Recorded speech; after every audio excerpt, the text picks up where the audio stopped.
నా పేరు మాదాష్ అబ్రహము. అది ధర్మసార్ మండల్ ఎల్కుర్తి గ్రామము. నేను అంబేద్కర్ సంఘము తెలంగాణ రాష్ట్ర ఉపాధ్యక్షుడిని. ఇప్పుడున్న పరిస్థితులలో దళితుల భూములకు రక్షణ లేకుండా అయిపోయింది ఈ రాష్ట్రంలో. గత బీఆర్ఎస్ ప్రభుత్వము లక్షల భూములు దళితుల భూములను మరి గుంజుకోవడం జరిగింది. ఈ భూముల మీద ఆధారపడ్డ దళిత రైతులు ప్రతి జిల్లాలో, ప్రతి గ్రామంలో, ప్రతి మండలంలో ఈ భూములు పోయి కొట్టుమిట్టాడుతున్న ఈ జీవితము, కూలి పని చేసుకొని బతికి ఈ జీవితంలో మరి కేసీఆర్ ప్రభుత్వము కడుపు మీద కొట్టి బజార్ పాలు చేయడం జరిగింది.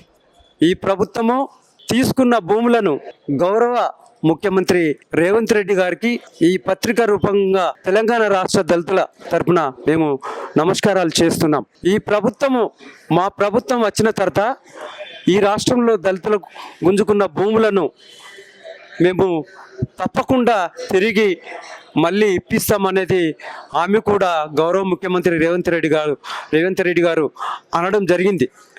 దానికి రాష్ట్రంలో ఎస్సీ ఎస్టీ ఎమ్మెల్యేలు, ఎస్సీ ఎస్టీ మినిస్టర్లు, SC ST chairmans, SC ST ఎంపీలు మరి ఈ దళితుల భూమి మీద గుంజుకున్న వాటి మీద ప్రత్యేకంగా మరి ఈ పేద ప్రజలు ఓట్లేసి గెలిపించిన ఈ నాయకులను మరి మేము ఈ పత్రికా రూపకంగా మేము కోరుకునేది ఒకటే. ఈ రాష్ట్రంలో మరి గత ప్రభుత్వం గుంజుకున్న భూముల మీద మీరు శ్రద్ధ తీసుకొని ఈ యొక్క పేద దళిత రైతులకు మీరు తిరిగి ఆ భూములను మళ్ళీ ఇప్పియాలనేది కూడా మీకు ఈ సభాముఖంగా తెలియజేయడం జరుగుతుంది.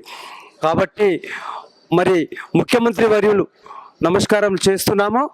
ఎందు గురించి అంటే మేము కూలీ నాలి చేసుకొని జీవనం గడుపుతున్న అప్పుడు మరి కాంగ్రెస్ ప్రభుత్వం ఇందిరాగాంధీ హయాంలో ఈ భూములు ఇవ్వడం జరిగింది. 50 సంవత్సరాల క్రితము ఆ భూమిలో మేము సేద్యం చేసుకొని మరి ఈ 50 ఎకరాలు హైదరాబాద్ పబ్లిక్ స్కూల్కు తీసుకోవడం జరిగింది. హైదరాబాద్ పబ్లిక్ స్కూల్ తీసుకున్న తర్వాత 2015లో మరి 2024లో మరి మీకు మరి ఈ భూమికి సంబంధించిన డబ్బులు మంజూరు అయినాయని చెప్పగానే ప్రజలు మరి తిరగబడి ఈ భూములు ఇయ్యము, మా భూములు మాకే కావాలి, మాకు ఇవ్వబడ అనేది లొల్లి పెట్టడం జరిగింది. ఆ భూమి మీదకి మరి కలెక్టరు మరి రాజీవ్ గాంధీ హనుమంతు మరి ఆర్డీఓ వాచంద్ర గారు రావడం కూడా జరిగింది. మేము ఇవ్వడం కూడా చెప్పడం జరిగింది. వాళ్ళు తిరిగి వెళ్ళిపోయి మళ్ళీ 3వ రోజుకు వచ్చి మీకు ప్రభుత్వ రిజిస్ట్రేషన్ విలువ ప్రకారంగా 33,88,000 ఇత్తనని మరి కలెక్టరు గారు మరి వాచంద్ర గారు ప్రభుత్వం నుండి మేము ఇప్పించే బాధ్యత మాదని మాకు ఒప్పుకోవడం జరిగింది. ఒప్పుకున్న తర్వాత మరి మాకు అక్కడున్న వాల్యూ, ఇప్పుడున్న వాల్యూ ప్రకారంగా మరి 2024 వాల్యూ ప్రకారంగా సుప్రీంకోర్టు గైడ్లైన్స్ ప్రకారంగా మరి ఎకరానికి మరి 2 కోట్ల రూపాయలు ఇప్పుడున్నది. మరి 2 కోట్ల రూపాయలను మరి పట్టా భూములకు సమానంగా అసలు భూములకు కూడా ఇస్తానని కూడా మరి ప్రభుత్వము ఆలోచించదానని చెప్పడం జరిగింది. దానికి ఈ ప్రభుత్వానికి మేము విన్నవించుకున్నది ఏమనగానంటే ఈ రాష్ట్రంలో, తెలంగాణ రాష్ట్రంలో ఎక్కడైతే భూములు గుంజుకున్నారో దళిత రైతులు, ఎస్సీ ఎస్టీ బీసీలై మరి ఎంబడే తిరిగి ఇవ్వాలనేది కూడా, వారి భూములు వాళ్లకు మరి తిరిగిచ్చి వాళ్ళ జీవనోపాధి మరి కల్పించాలనేది కూడా నేను ప్రభుత్వాన్ని కోరుచున్నాను. గౌరవ ముఖ్యమంత్రి గారికి మరి ప్రతి జిల్లా తిరగడం జరుగుతుంది. మరి ప్రతి జిల్లాలో మరి ఈ దళితుల భూములు ఎక్కడెక్కడ గుంజుకున్నారనేది కూడా జిల్లా కలెక్టర్ గారికి మరి జాయింట్ కలెక్టర్ గారికి, ఆర్డీఓలకు కూడా, ఎంఆర్ఓలకు కూడా ఆదేశాలు ఇవ్వాలనేది కూడా మేము కోరడం జరుగుతుంది. మరి దానికి అనుగుణంగా మరి తక్షణమే ఇప్పుడు వచ్చే ఎలక్షన్లో మరి సర్పంచ్ ఎలక్షన్లో ఉన్నాయి ముందుల, కాబట్టి మరి పేద రైతుల భూములు మరి గుంజుకున్నారు కాబట్టి దానికి ఈ యొక్క ఎలక్షన్ కాకముందే మా భూములు మాకు ఇవ్వాలనేది కూడా మేము కోరడం జరుగుతుంది.